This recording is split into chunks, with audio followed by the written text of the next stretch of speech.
Hello and welcome to this week's episode of the AI Boardroom. And yeah, Svetlana, it's been a minute. A summer break, Yeah. basically. Yeah, there's been a minute, but we're back into it. So, here to talk about AI voice agents. So, what are they? What are some challenges organizations are experiencing by introducing them and some different applications? So, we're going to go through a couple of practical business applications, how different business verticals, industries are using them. So, I'm really excited about this one because yeah, I think it's been trending a lot, Yeah, especially the voice agents and I more and think more I, th- organizations. I think more in the US than here. Like here, people are still trying to get chatbots working.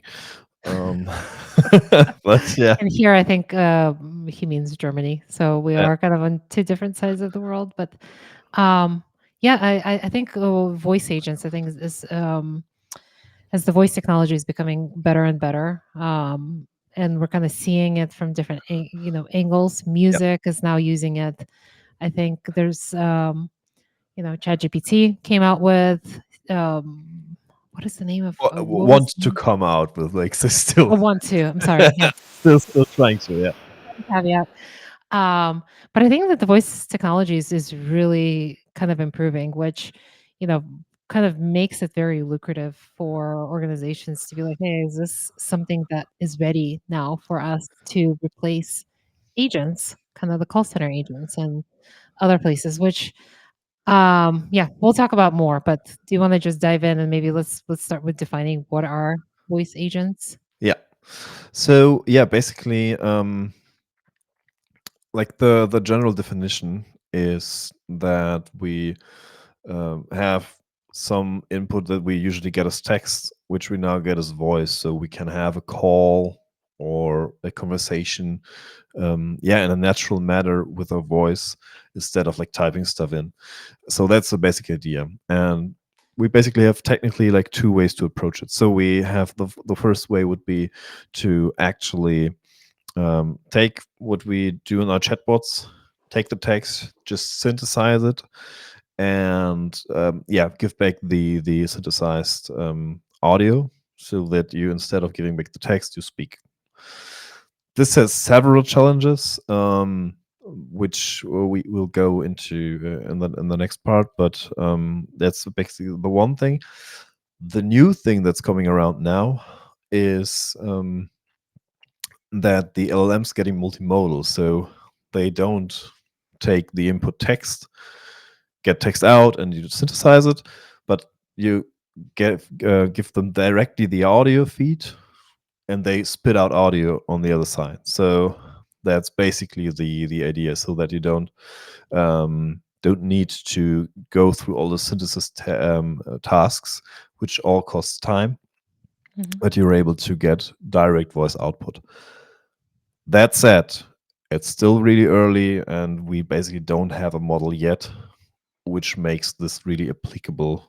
There was one release this week. I think it's called Mosh or something, which open source such technology, but the model itself is pretty, yeah, pretty early stage. So, but yeah, it's getting through to be actually usable. But I think through this episode we might lean more on the classical way of like transforming the text. But yeah. Yeah. And I think with another notable difference, because what's different between the phone agents that you kind of have the robotic voice answering the 1-800 number and this AI kind of voice agents we're speaking about is because there's some intelligence behind it. So the traditional 1-800 number, like press dial, dial 2 for this option, dial 3 for this option, are very much rule based type of systems. So there's predefined script. So someone like literally creates like a tree of decisions Mhm. and tree of different tasks for this robotic voice to voice out, and it's very constant. Mhm. With AI voice agents, they are tied to some intelligent systems. I think here you're referring to large language models that are able to pivot. So there's not a predefined script. So depending on the context, and you can be very interactive with this agent in a way. So you don't have to say things in a particular way, enunciate them in a specific way without an accent, and it can pivot not based on a predefined script or tree of decisions. It can actually, you know, go different paths. And sometimes instead of taking you to another agent, like a live agent, it can answer those questions live based on the knowledge base that it's kind of has access to. Yeah. So yeah, I think that's a also I think a differentiation factor that I think is important to highlight. Yeah. Yeah, definitely. So, yeah, that being said, I think we should directly switch to the challenges topic. So, yeah, like I said before, so we have some technical, some also, yeah, like soft soft skill stuff. Um, Talking about the technical stuff, so one major thing that really breaks the immersion is Mhm. always the latency. So if I say something and I need to wait seconds without any response from the system, it makes the waiting awkward, and yeah, it kind of feels like you're going a step, waiting, then going the next step, waiting. So yeah, that's basically where you're at when you have too much of a latency. Which is not natural, I think, and that's why I think Yeah. just to kind of give an example, it's like, you and I are kind of talking, and then I'll ask you a question, and you're like, silence, processing is Yeah. just very unnatural because we're not really sure. Is it because you don't really have that immediate feedback, right? Like, understand my question and processing. Is it confused? Am I gonna get hung up on? And so I think that inference is the reason why it's important. Like that delay in getting a response is because it's just not natural for us to wait that long, and it's actually quite off-putting to customers to have to wait for a response. And it's also even more awkward because you don't have a face. Like now we do like, of course, the podcast, but we also have a video feed to that. So if you're talking and or like if you ask me something and you wait for an answer, you see that I'm thinking actually. So we get some feedback. Yes. If you have only a call, you might ask yourself like, are we disconnected? Is there something wrong? Like, did Mhm. he not understand? Like, because you don't get any feedback, because that's what you have to work with. There are um, mitigation strategies. So you could. I spoke to a company. They actually that's their main product is call services, Mhm. automated through like cloud systems, like and they, like you said, had basically the old call screen stuff where just like step by step goes through something. And now, of course, implement AI. And what they did is they tried to first reduce the latency as far as they could, but they still have several seconds delay. And what they do is like on a random basis, they put in like arms and typing. Oh, yeah. Um, even like typing of a keyboard or something to simulate that someone's searching up something in the system. So and the latency stays the same, but the perceived time of waiting is a lot more. Um, it's a lot more enjoyable to the customer because he then has some feedback. It's the same if Yeah. you're on the website, you click a button and nothing happens, even if the actual action gets through. It's just a bad experience. And if you don't have a video feed, it's the same on audio. If you wait without any feedback, it's just a bad experience. I like that. I can appreciate them thinking kind of going beyond, above and beyond. If you think again, what we talked about previously about ChatGPT releasing their kind of voice agent, um, they did, I think, include the ums and ifs, and so when But even if that, there was some but inference, but the latency. I'm sorry. that was actually the model. That was not to mitigate time delay. They actually did all the Oh, okay, okay. It was they part of their personality. yeah, actually. And what they and they that's what they did. Like they removed all the processing between by giving the model the ability to produce audio, to like get audio and to produce audio without Yeah, any intermediate steps. Same for images, by the way. But we still don't have access to the full model, so I cannot give too much detail about that. yeah. But that's basically what they do. They created a multimodal model, which means basically get different modalities in and get different modalities out. You could also, in the future, for example, say you get audio in and get an image out. So Hmm. that's the beauty of multimodality. So yeah, Yeah. and that's actually why they got this natural conversation to that point, because they reduced latency to milliseconds, and we're all, Ah, okay. which like you have a natural conversation, and that also, and that's the next challenge, you cannot interrupt. So think about, you take text, you put it in a machine and wait for the audio file, and then you can play the audio file. In all of the process, if someone's interrupting you, it's not easy to react to this, because you play the whole audio file. You might interrupt the audio file, but it will be even more natural than the conversation was anyway, because you have a lot of disturbances. And if you do the new GPT-4o way, or I think Google Gemini also wants to introduce this, you're actually able to interrupt the model, and it reacts naturally to the interruption, like a human would. And that's kind of a big win on their side too. Yeah, and I think we talked about like the just to drive home that kind of how it works behind the scenes. So it's almost like a radio. I don't know if you've ever, when you were a child, had these radio things that you walked, across different rooms, and you're like, "Hey, can you listen to me?" You have to Ah, press walkie the talkie, yeah, button yeah, down, yeah, yeah, like a walkie-talkie type of thing. yeah, Yeah, and then you press down, and then the other person can listen when you talk, but they can't press that yeah, thing, and you hear it, and vice versa. yeah, And so that's basically the state of voice agents currently, that are, again, apart from some of these newer technologies that aren't yet released to the public.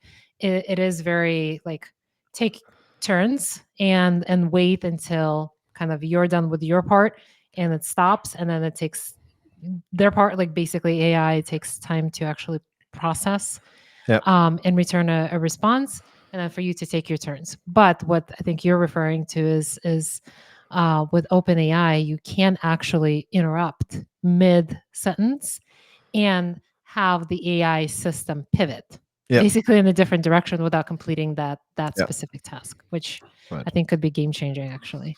Definitely, yeah. I'm also I don't have any info about how long can a conversation be before it reaches like context limits and stuff. Hmm. But I think they will stick to the 128,000 tokens they have right now, which, to give you some point of reference, the first book of Harry Potter from the text tokens Hmm. would be 117,000 or something. So you're Uh, saying it's a book of Harry Potter, basically, like in the that. context window. So Okay, might gotcha. might be different for audio tokens. I don't know, That would but be yeah, awesome.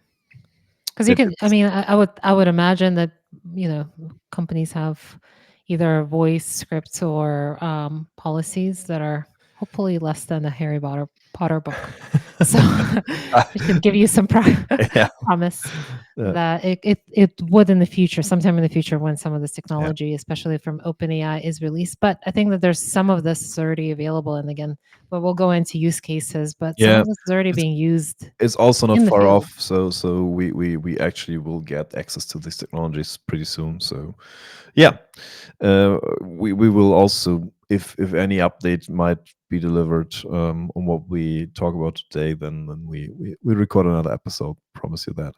One challenge I want to emphasize on that note, Mhm. which also differs the direct system, which was up and coming, and the actual system that you could implement today, is emotions.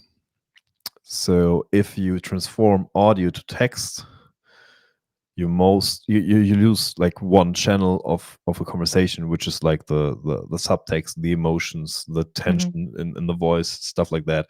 You completely lose that. And you could go ahead, use, like, there's Hume AI, I think. Mhm. They focus only on emotion detection in like basically every modality, but that would add latency to your response. So You really Uh, have to weigh how much value it delivers to you before you actually use stuff like that. Um, could be also interesting in something like a chatbot to actually evaluate the emotions to like improve your answer. But yeah, that's something that if you process the audio directly, which the new GPT-4o chatbot does, for example, it reacts and it also changes its voice based on what your emotions are. While today, it's really a manual process, which is kind of tedious to implement. And even if you got it to a point where it's kind of working, you might run into some issues. So if you have something where a lot of emotions would be needed to be tracked, hotline for first aid for people with any mhm. problem, then yeah, where emotions have a big part in understanding the people, the human on the other side, you might wait for newer technologies because or add latency to the pipeline by knowing you could deliver better response. Still, yeah, you have to evaluate if yeah there is a need of processing the emotions in the message. Yeah. So these agents can get then quite complex because I think if you're Yeah, accommodating by, filling in the the gaps with the ums and kind of like the thinking or yeah, whatever, and then considering emotions and things like that. So there's multiple factors. I don't know that they're challenges, but I think they're really important yeah, considerations for how do you actually deliver the best customer experience for your target use case. And I yeah, think that's where we're, I think, probably headed in next is like, how are these organizations and like what are they using these agents for? And it's again, best AI is aligned to the business objectives and cater to your customers. And I like that you've given that example about um, kind of emotional state may be important for like a hotline for like mental health or yeah, um, I don't know, some other kind of response system where emotions are really part of your business objectives, like to detect them. And sometimes that's the reason why you have voice agents 24/7 to basically the one that better detects them than a human. But there are again like emerging approaches to actually help with some of that. But just talk of to kind of dive into some of these other use cases that we're seeing a lot of, and you probably have heard of, and I think this one's an exciting one that I've kind of heard. Just to give you an example of how else you can be thinking about agents is sales. So I saw a recent use case, and I think some demo. I want to say in the last couple of weeks where the voice agents are actually used to do a follow up post bookings that are made on the website. So think real estate. Building new communities, you fill in the form, you want to talk to an agent. If it's over the weekend, then chances are the agents are not working or they're taking time off. So, and there's research, and don't quote me on this, but there's research that states that if you don't return a call, like the better conversions are the best within like a certain time period. yeah, So it's you get the best conversion if you have a return call within, let's say, the first hour, and then it declines after that. So if you do wait 2 days before reaching back to that client, the chance of that client converting to a paying customer is less and less. And so voice agents are now used to do follow up. So when someone completes the forms online and within minutes, sometimes like you can even like put a timer on it, within 5 minutes they'll return a call asking you questions that clarify your responses. So typically like these forms on the websites are typically like lead gens, so they're very light. You're probably asking them for a name, phone number, and email, something light. So this agent is used to then collect additional information so that when a live agent does call to do this relationship building, they have more data to then look into maybe that customer's background, look at into options and things like that. But it also gives you like a touch point. So instead of just having this kind of informal conversation with the website, you now have talked to an agent. So that's another touch point for the company. and then gives you information to build a better relationship the first time an agent, like a live agent, talks to that customer. So again, you're kind of building up that relationship through these multiple touch points, but the business objective there, especially being kind of in sales, real estate, again, you want to get more people converting. And so for their perspective, time, the response time for that follow up is really important, and that's where kind of I these voice agents come in and really deliver on that value for them. So Uh, yeah, and I think you mentioned something important. So you have background information of the customer, and the good thing is if you have an agent that might do the call for you, you can collect a lot of context up front, so you don't have to do it during the call. mhm, So on every new lead that comes in, you try to collect as much information as you can beforehand. It takes seconds with an AI system built for that. And then you already have like something you could combine with a call script. That's by the way, it's one of the first things I did to when I was doing my first blog on AI, blog article on mhm, AI. I took a HubSpot call script uh-huh, and made a pipeline that if a call center agent is talking, that the system would receive the message and based on the call script give you the correct answer, or like the best answer, that like mm, by the synthesis of what's incoming, what we found in the vector database. And I mm, was and I was hugely impressed because I got the latency of that down to like 1.5 seconds, and it was just the first try. I didn't even optimize anything. Yeah, that's basically something you could apply to all your AI approaches. Like, what can I do beforehand to then make the actual answer quicker and better at the same time? yeah. And I think it's again, I think the beauty of these AI agents and what you're kind of talking about is having that context, but also having more of a human like interaction because of this intelligence that is built into it.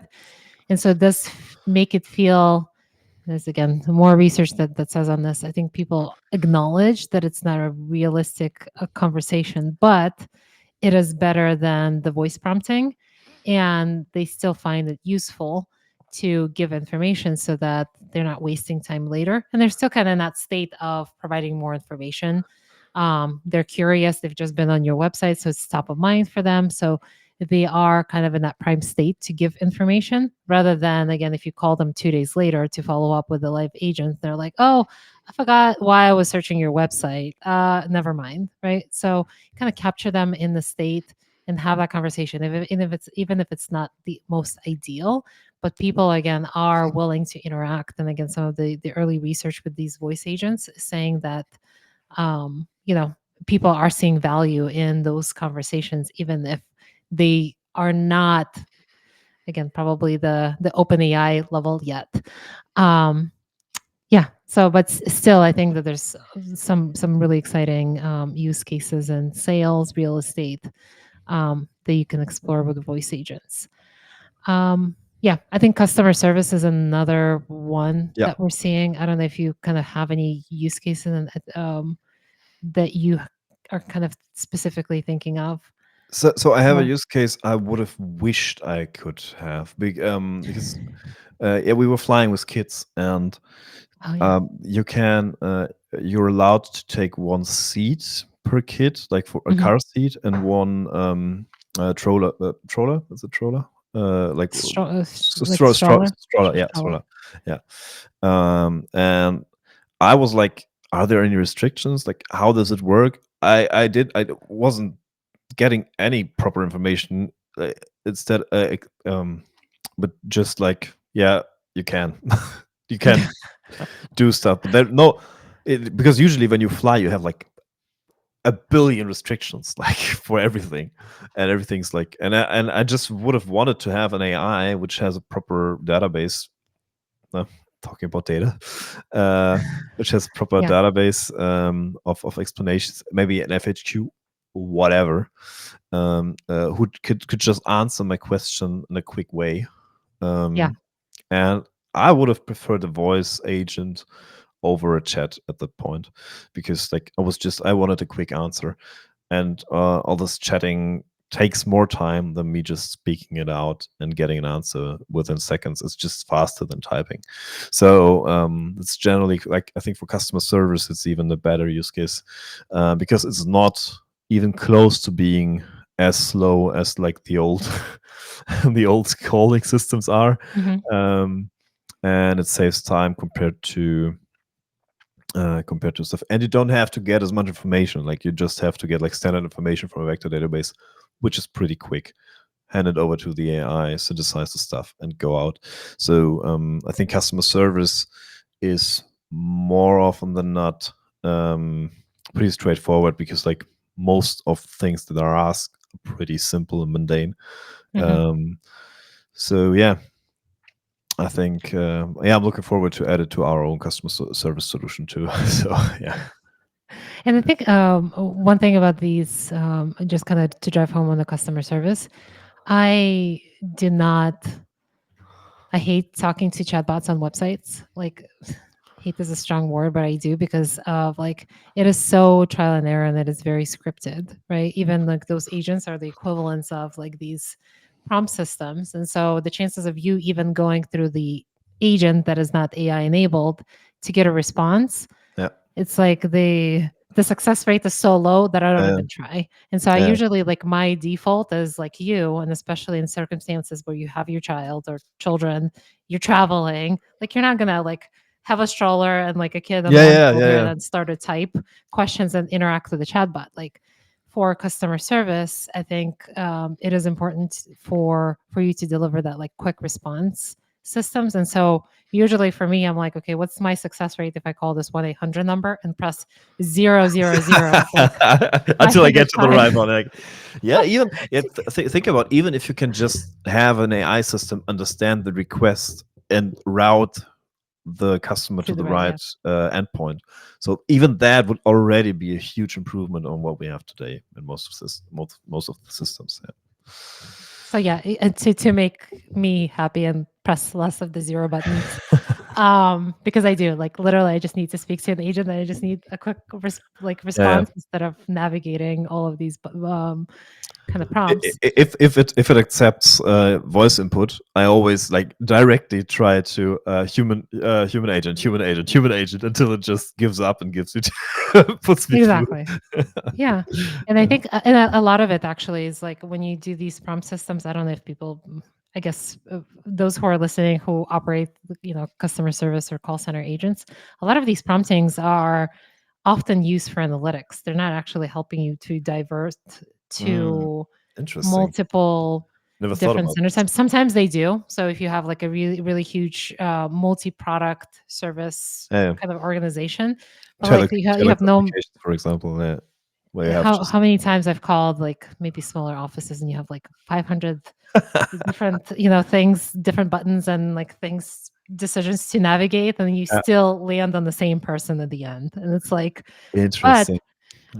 so I do think that in some cases, it is mostly used for analytics to understand like staffing needs. So if there's more types of questions that are used in like one part of the practice, people are pressing more of these functions, they're like, oh, maybe we need to staff more people or educate our people on these types of questions, and then have, very nuanced staff. But sometimes if you do have like a call center that is across different products, so for example, Yep. you need specialized staff in those. um but yeah, it's just not really helpful. And sometimes I would rather just go to the general agent, Yeah. who's like the router of them all, who can answer my question, than go through these prompts. And sometimes again, like this is where I think an AI agent, like, why can't the person when they call the 1-800 number hear a voice Yeah. Yeah. speaking and ready to answer a question, Even rather with than. latency, if it's at least somewhat conversational, and not like a predefined script, it already improves the customer experience by a lot.